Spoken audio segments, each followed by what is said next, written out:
a cicatriz fica um pouquinho mais vermelhinha. E depois ela fica um pouco mais roxinha. Fala, meus queridinhos futuros pacientes, você que está sempre aí preocupado com cicatriz no pós-operatório. Quando eu posso tomar sol, quando eu não posso, o que eu faço, o que eu não faço para que minha cicatriz fique o melhor possível. Desde cicatrizes e cirurgias da mama, aqui no caso da doutora Roberta, a gente está num pós-operatório aí de 45 dias. Na praia? Na praia. Na praia, né? E a gente trouxe esse vídeo justamente para explicar para vocês aquilo que a gente considera importante e relevante nos cuidados de pós-operatório das cicatrizes. Lembrando aqui a doutora Roberta, que é dermatologista da clínica e ela que é responsável pelos cuidados em relação à cicatriz nos pós-operatórios das cirurgias, desde contorno corporal e cirurgias da mama que a gente realiza na clínica. Então, você que está aí querendo ou planejando realizar a sua cirurgia, seja cirurgia de contorno corporal ou cirurgia da mama, está preocupado com a cicatriz, senta aí, curta, compartilha, clica no sininho para receber 100% das notificações desse vídeo. Lembrando aqui, Dr. Daniel Botelho, cirurgião plástico mais 10 anos de carreira, e doutora Roberta, dermatologista especialista em cuidado de pós-operatório em cicatrizes de cirurgia plástica. E esse é o lugar para você aprender absolutamente tudo sobre pós-operatório e cuidar de cicatrizes em cirurgia plástica. Agora sim, roda a vinheta.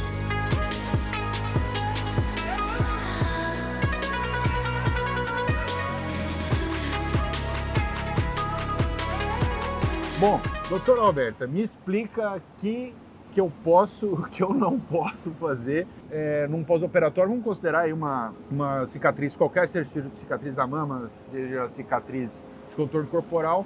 Quais os principais cuidados desde o primeiro dia de pós-operatório ou ali intraoperatório, pré-operatório? Como é que são os preparos aí de rotina das pacientes que vão fazer cirurgia aí, seja da mama ou do abdômen? Na verdade, normalmente a gente inicia esse cuidado no pré-operatório, né? A gente já vê o paciente antes no pré-operatório e já inicia esse cuidado.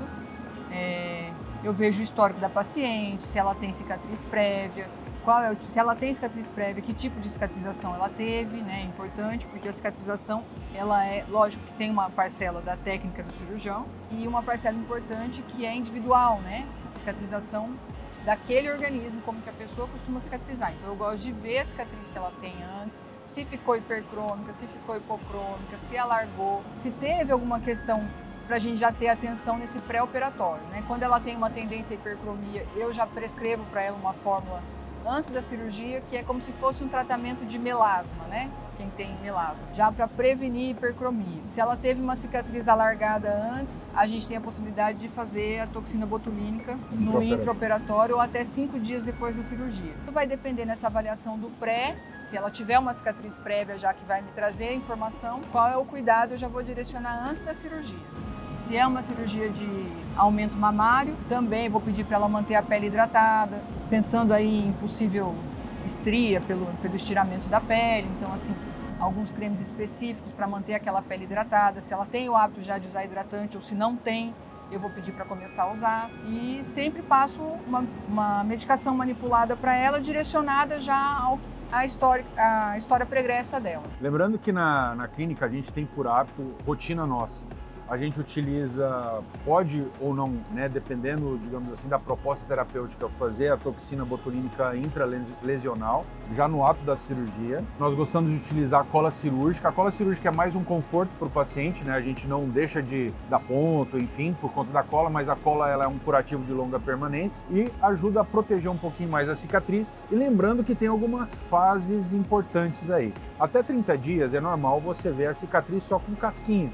De 30 dias até mais ou menos uns 3 meses, que é a fase que a gente está agora, por exemplo, no caso da cirurgia da mama da doutora Roberta, a cicatriz fica um pouquinho mais vermelhinha, é normal. E depois de 3 meses até 6 meses, ela fica um pouco mais roxinha e ela só vai começar a clarear depois de 6 meses e vai chegar no seu estágio final de 1 ano e meio a 2 anos. Deixa eu te perguntar, em relação a cada uma dessas fases, dessas etapas aí, que tipo de tratamento a gente pode fazer, por exemplo, nessa fase inicial que tem casquinha, alguma coisa? Acha que é importante fazer alguma coisa para além do Botox ou não? Inicialmente, para passar na cicatriz, eu só prescrevo depois de 30 dias. Então, antes disso, ela vai continuar usando a medicação manipulada que eu prescrevi antes, que eu passo por 60 dias, e não vai passar nada. Depois de 30 dias, eu gosto que ela use a fita de silicone, justamente para manter ali a cicatriz, para evitar o alargamento. Aquela que vem medicada também tem ativos a gente tem que ver se esse eritema, essa vermelhidão da cicatriz, ela é normal nessa fase inicial, na fase inflamatória. Mas depois de 60 dias da cirurgia, se esse eritema persistir, eu já tenho que ficar alerta para uma possível cicatriz hipertrófica. Assim, o hipertrófico você diz quando ele começa a ficar um pouquinho mais saltadinho, né? Sim. Mais saliente. Aí eu gosto de passar já 30 dias depois, a gente já consegue passar um manipulado, alguma coisa. Eu gosto de usar alguma coisa anti-inflamatória, antioxidante ali, tópico mesmo, para o paciente começar a passar. Em relação a lasers, por exemplo, laser para algum tratamento ou prevenção, acha válido, não acha? Que tipo de laser você poderia usar? Sim, é válido, laser de CO2. Por enquanto a gente ainda não começou, mas vai começar para as pacientes, né? Todas as pacientes fazerem no pós-operatório, iniciar com uma sessão do laser de CO2 e depois eventualmente continuar com o tratamento. E a luz pulsada? A luz pulsada a gente eventualmente indica em alguns casos, o que você acha? A luz pulsada vai ajudar também nessa fase do eritema inicial, mas o laser de CO2 ainda vai ser superior. E no caso assim, do paciente com cicatriz hipertrófica, começando, ou assim, digamos naquele início, pode ser um queloide ou só hipertrófica, que tipo de tratamento a gente poderia fazer? Eu inicio com tratamento tópico, ou com a quercetina 5%, anti-inflamatório, ou corticoide, oclusivo, Drenizon. Perfeito. Bom, em relação a pacientes aí que eventualmente têm queloide, já queloides mais antigos, né, de cirurgias, né, que já passaram pelo processo de cicatrização como um todo, já está numa fase mais tardia, que tipo de alternativa a gente tem, ou se é só retirar a cicatriz e refazer, o que você imagina que é possível para melhorar? Queloide mesmo? Queloide? O queloide hipertrófica, né? Triancil injetável. Só que assim, você até fez em mim aqui, né, uma vez, só que você tem que ter um cuidado ali no manejo do triancil, porque senão você faz uma atrofia da pele mesmo. Então tem que avaliar se tem a indicação e devagar com o tratamento, né? Você faz uma sessão bem diluído, um pouquinho, ou o próprio Drenizon oclusivo. Perfeitamente. Agora, uma questão mais de preocupação do ponto de vista estético, né? É comum as mulheres ficarem sempre preocupadas com cicatriz. Será que vale a pena fazer uma cirurgia que deixa cicatriz e que, vou trocar um pouquinho de flacidez pela cicatriz? O que você tem a dizer para essas pacientes que têm um receio muito grande no caso da cirurgia da mama, de cicatriz, ou que não querem fazer uma cirurgia só por conta da cicatriz? Você acha que faz sentido esse receio? Hoje a cicatriz é algo que mesmo estando precoce, ainda está numa fase vermelhinha, é algo que te incomoda, te preocupa? Não faz sentido, porque assim, o benefício que eu tenho estético é muito maior do que ter uma cicatriz ali.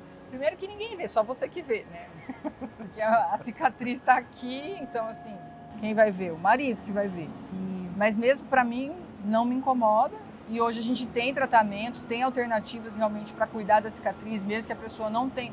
Alguns pacientes já têm uma cicatrização boa naturalmente, mas mesmo que a pessoa não tenha, a gente tem alternativas, tem laser, tem vários tratamentos para cuidar dessa cicatriz e que ela fique esteticamente o melhor possível, o mais imperceptível, né? E com o tempo, a tendência é que a pessoa não vai se incomodar. Se ela fez os tratamentos, seguiu tudo corretamente, não vai mais ser uma coisa tão evidente. No começo ela está vermelhinha, igual a minha agora está numa fase vermelhinha, mas depois, a minha cicatriz, por exemplo, da prótese, que tinha 12 anos, não dava nem para ver, totalmente da cor da pele, imperceptível. Vai passar por um período aí que fica mais visível, mas se o paciente cuidar, tratar, fizer tudo direitinho, depois ela vai sumir. Exatamente, não há que ter medo desde que a cirurgia seja bem indicada, é óbvio. Existem cicatrizes e cicatrizes, né? Primeiro, o mais importante é indicar bem a cirurgia. Outra coisa importantíssima é ter equipe para cuidar e acompanhar, né? Não só dermatologista, mas, por exemplo, desde nutricionista para orientar uma dieta menos inflamatória, equipe multidisciplinar, enfermeiros, fisioterapeutas que vão acompanhar esse paciente no pós-operatório. Tudo isso conflui para que a cirurgia seja o melhor possível. Eu peço para os pacientes não tomar sol também. Me fala em relação ao sol. O que você orienta em relação ao sol? Olha, o ideal... Faça o que eu digo, mas não faça o que eu faço. Exatamente. O que eu peço para as pacientes aí, pelo menos 6 meses, não tomar sol. Eu estou aqui com 45 dias tomando sol, mas é bem isso que ele falou. Sigam minhas orientações, não o que eu estou fazendo. Mas, às vezes a paciente fala, Fala pra mim, mas eu tenho uma viagem, eu vou. é complicado, como é que eu vou falar para paciente não ir? Apenas assim, eu tô aqui na praia. Se a paciente vai, ela tem uma viagem, ela tem que ir.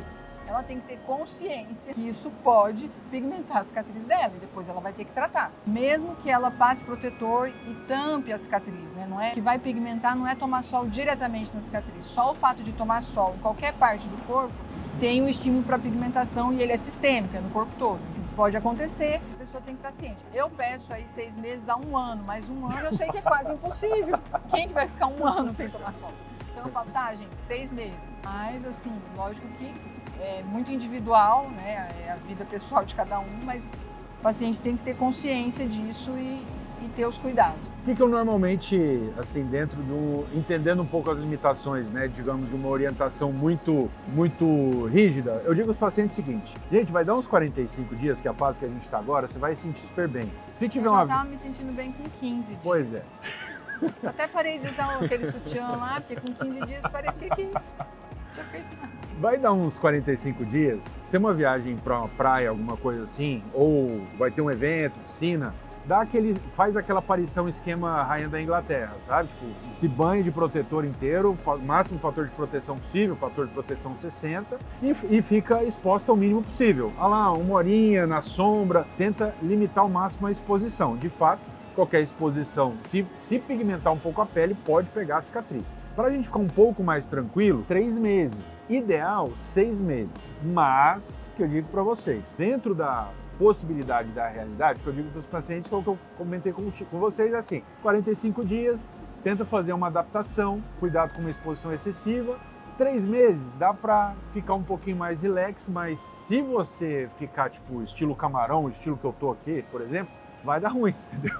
Tem que ter um pouquinho de protetor solar aí, pelo menos, para evitar esse excesso de pigmentação da pele. Certo, meus queridinhos? É isso? É isso. Então tá bom. Desejo para vocês aí muita praia. Aqui deu uma nublada agora há pouco. Mas é isso. Ainda assim tem que passar protetor solar, tá? É assim, ó, não, aquela coisa, né? Faço o que eu digo, não faço o que eu faço.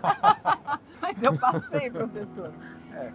Enfim, bom, você que está planejando aí realizar a sua cirurgia, considera fazer a sua cirurgia com a nossa equipe. Aqui na descrição desse vídeo você vai encontrar o link de agendamento para falar diretamente com a minha equipe e agendar lá a sua consulta online ou presencial. Lembrando que as cirurgias aí, preferencialmente em Londrina e São Paulo, certo? Guardo vocês nos próximos vídeos. Agora sim, valeu!